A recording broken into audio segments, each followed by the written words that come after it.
divulgado em livros comerciais, em livros que vão para a mão da população, ou documentário também, só achei um, livro também encontrei um, e eu falo de livro que é comercializado para a população em geral. Você tem sim trabalhos dentro da academia sobre, sim.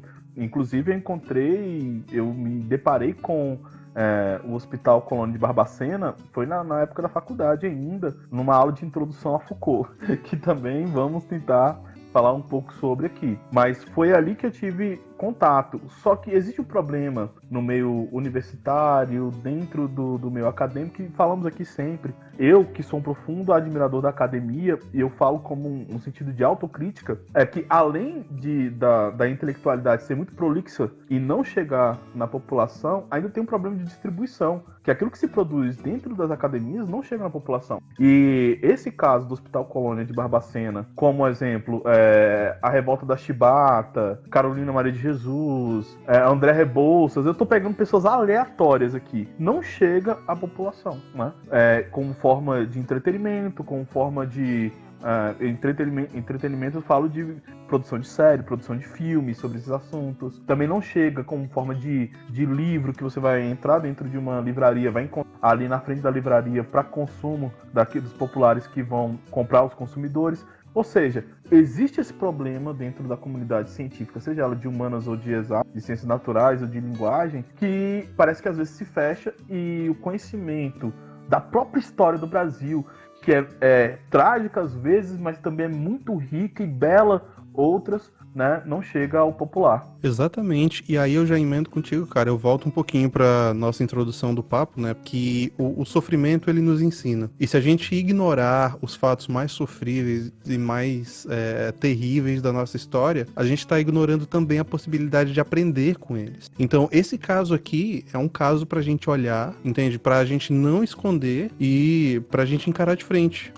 e esse é um dos motivos que a gente tá fazendo esse episódio aqui, porque a tragédia também tem que ser encarada de frente, a gente tem que entender onde nós erramos pra gente conseguir melhorar, porque se a gente ficar só dando voltas e círculos, achando que tá tudo bem, uma maravilha, e só olhando a parte boa, a gente também perde uma oportunidade de ouro de crescer um pouquinho mais. Pois é, Igor, esse hospital, ele funcionou como um hospital até por volta de 1936, se eu não me engano, posso estar enganado, vocês me corrijam aí no e-mail depois, tá bom, gente? É com vocês a checagem dos fatos aqui. E esse hospital ele funcionava como hospital até então, e ele coincidentemente, justamente com o Estado Novo do Vargas, é que as coisas começaram a degringolar. Eu peguei aqui uma citação do Vargas que eu acho que sumariza o problema pra gente. Olha só, palavras dele, não minhas. O Estado Novo não reconhece direitos de indivíduos contra a coletividade. Os indivíduos não têm direitos, têm deveres. Os direitos pertencem à coletividade. O Estado, sobrepondo-se à luta de interesses, garante os direitos da coletividade e faz cumprir os deveres para com ela. Enfim, a ideia é que você suprime qualquer direito individual em prol da coletividade. Então, se você pensa nisso, isso volta até uma discussão que eu e você estava tendo off-topic, né? Fora do programa, sobre utilitarismo, que o utilitarismo, ele pensa justamente assim, que se algo não tem utilidade, ele também não tem valor. Pensando dentro dessa proposição filosófica, né? Dessa forma de ver o mundo, você consegue entender essa frase aqui, que diz que o indivíduo é esmagado pelo coletivo. O indivíduo não tem direitos a não ser que ele sirva para alguma coisa para o coletivo. O louco deve ser jogado num hospital e num manicômio e deixar para morrer se ele não tiver utilidade para a sociedade. E perceba que o que você falou é muito profundo, porque essa estrutura, ela começa um pouco antes de Vargas, mas ela se concretiza em Vargas, que é a ideia de limpeza social. Eu até comecei falando sobre essa eclosão depois da Revolução Industrial, que em algum momento as cidades iam ficar superlotadas, certo? Então, como você teve lá uma limpeza no sentido de arquitetura na França, tentaram copiar isso aqui no Brasil, principalmente no Rio de Janeiro. Só que no Brasil, como sempre, em algumas ocasiões, parece que o negócio ele transborda e vai para outras questões que não faziam parte do plano original. Em vez de você ter só uma limpeza arquitetônica, da arquitetura da cidade, porque antigamente você tinha no Rio de Janeiro, você virava uma rua, a rua não terminava porque tinha uma casa no meio. Então você começou a tentar trabalhar isso. E isso foi além também. Em determinado ponto, vai lembrar que o Hospital Colônia, como o Léo já falou, ele era um hospital para classe média alta no início, né? Ele tinha como aquela ideia de você falar assim, vamos sair da poluição da cidade e vamos para um hospital que fica no interior, nas interior, montanhas, perto das árvores, no campo. Só que em algum momento o Estado ele abocanha isso, né? Que foi exatamente no Estado Novo. Se eu estiver errado, o Léo me corrige. E nesse momento, aquele hospital que era para uma fuga da cidade para aquela classe média alta, se torna agora um quarto de despejo para as pessoas que a gente não queria ter ali dentro da sociedade. Eu digo a gente no sentido de sociedade. E foi assim que você começou a superlotar um local, não só com pessoas que tinham problemas mentais, e ali se formou um manicômio,